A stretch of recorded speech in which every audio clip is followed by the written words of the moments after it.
Battery চালিত রিকশা চলাচল বন্ধ করার ব্যাপারে উচ্চ আদালতের নির্দেশের প্রতিবাদে গত কয়েকদিনের মতো আজও সড়ক অবরোধ করে বিক্ষোভ করছেন রিকশা চালকরা।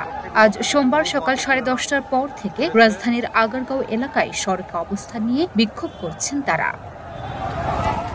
ট্রাফিক মিরপুর বিভাগের অতিরিক্ত উপপুলিশ কমিশনার ইয়াসিন ফেরদৌস বলেন, আজও আগারগাঁও এলাকায় ব্যাটারি চালিত রিকশা চালকরা রাস্তা অবরোধ করেছেন। তাদের রাস্তা অবরোধের কারণে যান চলাচল ব্যাহত হচ্ছে। যান চলাচল স্বাভাবিক রাখতে মিরপুর 10 নম্বর থেকে যানবাহন অন্যদিকে ঘুরিয়ে নেওয়া হচ্ছে। পরিস্থিতি নিয়ন্ত্রণে কাজ করছে পুলিশ।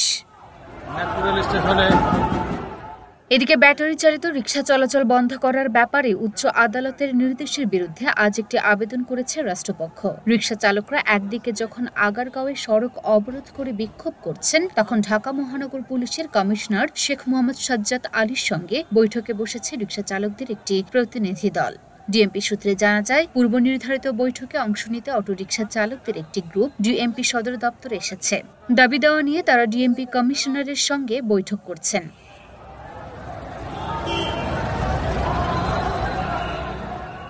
উল্লেখ্য, গত 19 নভেম্বর ঢাকা মহানগর এলাকায় 3 দিনের মধ্যে ব্যাটারি চালিত রিকশা চলাচল বন্ধের নির্দেশ দেন হাইকোর্ট। একই সঙ্গে ব্যাটারি চালিত রিকশা চলাচল বন্ধে কর্তৃপক্ষের নিষ্ক্রিয়তা কেন বেআইনি হবে না তা জানতে চেয়ে রুল জারি করেন আদালত।